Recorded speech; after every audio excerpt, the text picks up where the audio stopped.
This is a stimulus update and daily news report. Got some big update to share with you. President Biden touts a $1.5 trillion off the national deficit, but that may not be the entire story. White House Press Secretary Jen Psaki is being replaced, and as food and gas prices continuing to rise, I'll give you the latest on the Social Security increase, as well as SNAP and food assistance increase, and the latest stimulus check articles like this. $2,000 stimulus checks. Also, millions of Americans are qualified for more stimulus money. How to get it in 2022. And will checks for $1,250 be distributed? And $1,400 stimulus checks through a lottery system. And I'll give you some other important updates as well. Hope you're having a fantastic Friday. If you appreciate the fact-based, fast-paced updates, hit the like button down below. So Karen Jean-Pierre to replace Jen Psaki as White House press secretary. So it is this woman right here. We've seen her a few times throughout the past, so it looks like Jen Psaki is going away and Karen is going to replace her. President Biden highlights deficit reduction, says U.S. will pay down national debt for first time in 6 years. Also, another article right here saying Biden touts $1.5 trillion budget deficit reduction, but he's not telling the whole story. So President Biden touted sizable reductions in the federal deficit in the current fiscal year as part of his administration's economic savvy, while the Treasury Department estimates that this year's budget deficit will decline by $1.5 trillion. The reason for the smaller deficit is a matter of debate. Under former President Donald Trump, the U.S. poured trillions into the economy to support small businesses and help households cope with COVID-19. Many of those programs are now ending. So the national deficit, I think it's up to almost 30 trillion or something like that. It's crazy. Keeps going up every day because of interest. And the reason why it's being paid now is because, according to this article, is because of all the stimulus programs that were developed under former President Trump. Those are now ending, and that money that would be used for the stimulus programs are now going towards the national deficit. So $1.5 trillion there. I mean, I don't even know what this number means anymore because it's no one's really trying to collect the money in big chunks. Anyways, so talking about the Build Back Better, Democrats fear Manchin's bipartisan energy push is a stalling tactic. So I think we kind of knew this all along. This article is just basically talking about how Manchin told reporters this week that his focus is on crafting bipartisan energy legislation, and he wants to focus more on energy. Meanwhile, all the Democrats are saying, hey, Manchin, what about the Build Back Better or the parts that you approve of? Could we get that done? And Joe Manchin just keeps stalling. Basically the same story we've heard for the past year or so. Build Back Better, not really going anywhere. Democrats are riding up to a cliff about to fall off before the November elections.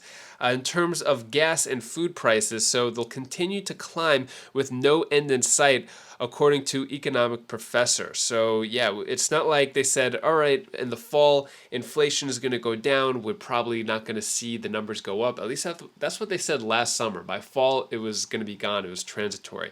And now they're saying there's no end in sight.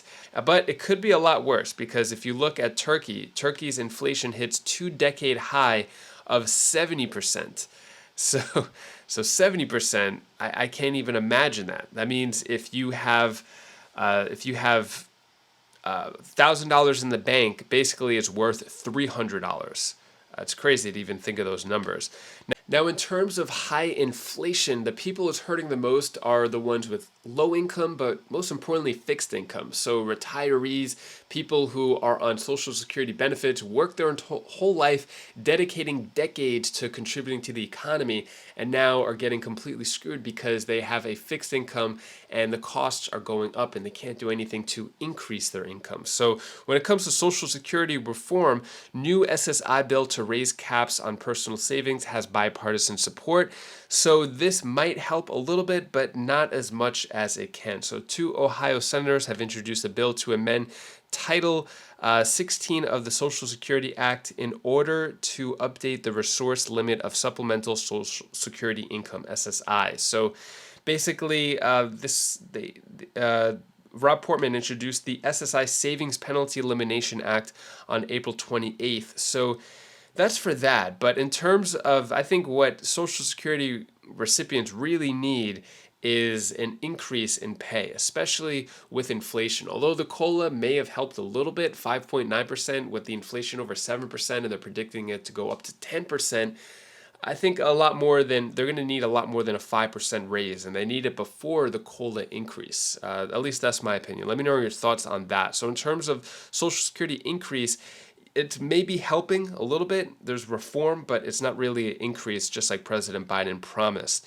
And when it comes to SNAP, which is the food assistance, SNAP not enough, why White House is holding rare food insecurity conference this fall. So it's May. Fall is 4 months away, 5 months away, so not sure how that's going to help. It really should be done a lot sooner. What they said is this: too many families don't know where they're going to get their next meal. Biden said, too many empty chairs around the kitchen table because a loved one was taken by heart disease, diabetes, or other oriented diseases, which are some of the leading causes of death in our country. And a stark reminder of the need is urgent, sustained action. As more Americans experienced hunger, we saw diet-related diseases, heightened risk of severe COVID.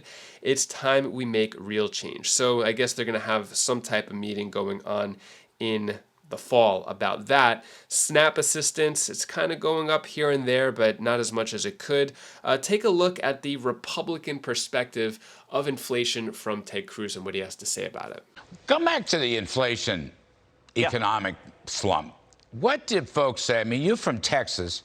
Texas is one of the growthiest states in the union, unregulated by and large, no income tax, and so forth and so on. The center of the oil and gas business, which is fabulous. But what are you hearing back home? Because, you know, a day like today in the stock market is rough stuff.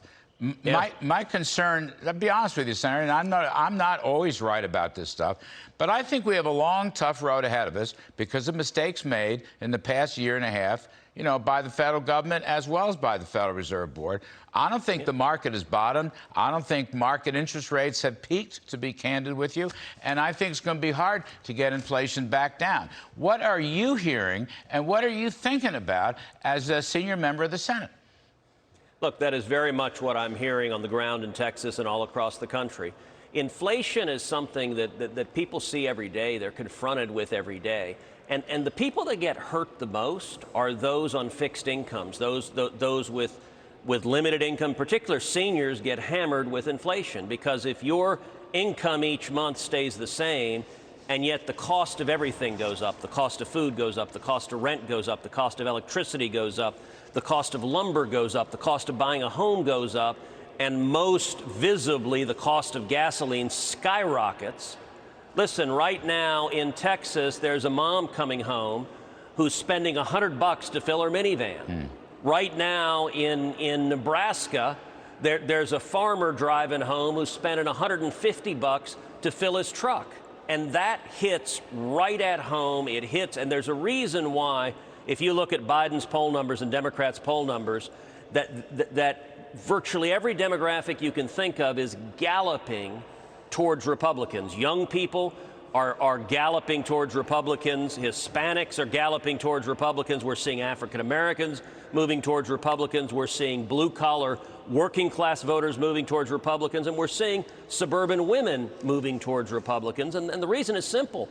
All of those groups of people are feeling the pain, the disaster of Biden and Harris and the Democrats' failed socialist policies. And you and I have talked about this before. I think Biden is in many ways Jimmy Carter 2.0, with the same failures we saw in the 70s, and that obviously led to stagflation. We've got half of the stagflation right now with the inflation, and I fear the stagnation is right behind it. That imposed an enormous amount of pain on Americans for several years, but the good news is it also ushered in the Reagan Revolution, and it took Jimmy Carter to give us Reagan. I think Joe Biden, we may well name Joe Biden the Republican of the Year, because when all is said and done, I think Biden will have elected more Republicans maybe than any person who's ever lived. So I shouldn't bring him before the Misinformation Government Board because he's going to be the Republican guy of the year? Let me ask you something, Senator. Honestly, a serious point, though. Coming back to the inflation issue, All right. Predominantly, it's too much money printing, but, as you well know, it's also too much government spending and borrowing. So I just have this dream. My dream goes like this. There's a $350 billion corporate pork subsidies, industrial policy handouts with a lot of Green New Deal. It's called the China Compete or some bloody thing. $350 billion, and 18 Republican senators voted for it in the first go-around. Is it possible, and can we ask the Republicans to not vote for this as a blow against inflation, as well as terrible industrial, corporate welfare, industrial policy? I mean, we don't want to out-China China here, but we don't want to out-inflation inflation also.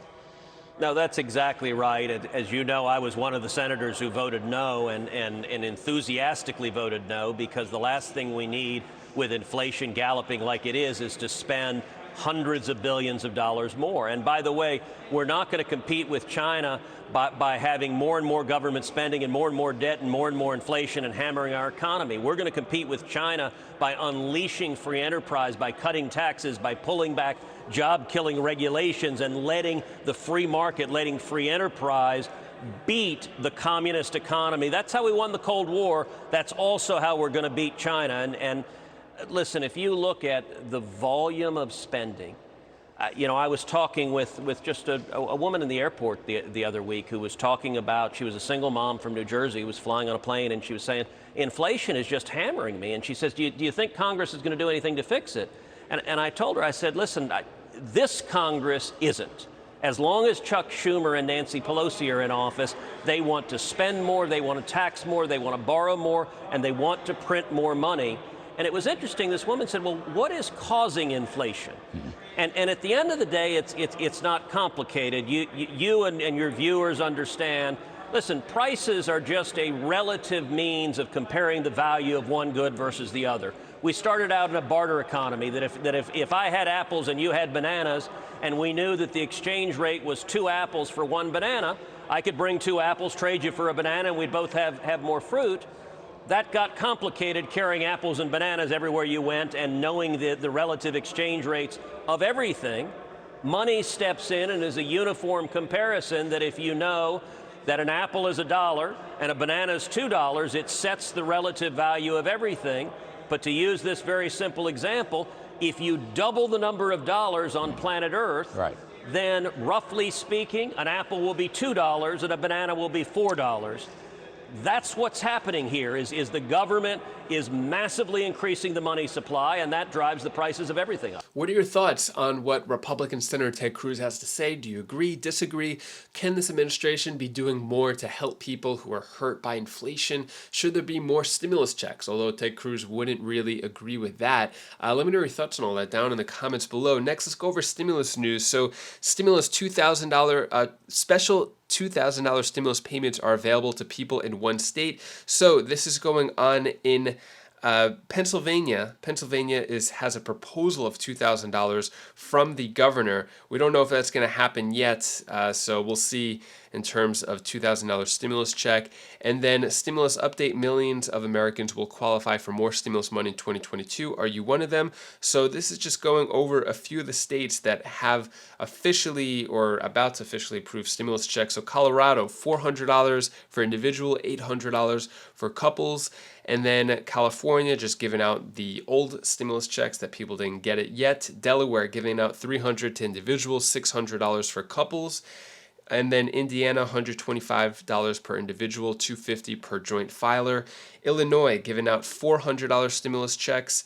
And then Maine, $850 stimulus checks for singles, $1,700 stimulus checks for joint filers. And that's what this article has.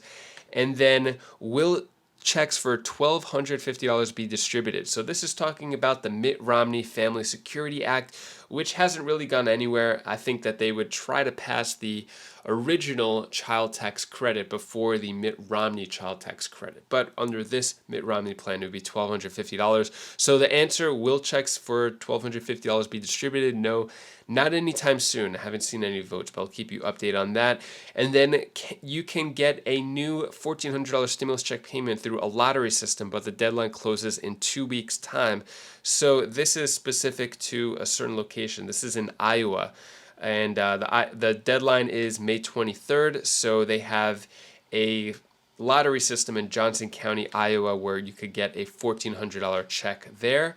And yeah, that's all the news that I have for you today to hopefully brighten your day a bit. Here's my daughter Bella's tip of the day. Hi guys, this is a tip of the day. I want to tell you the one thing when you feel sad, you have to do something that you really want to make you feel better or make you feel true. Or you can also, if you help somebody, then you'll feel even better or something. Or if something's really into you and you're really feeling good, you should do that as well. Bye, this is Bella. This was the tip of the day. Thank you so much for watching. Appreciate all of your time and support. So today, Bella has a talent show.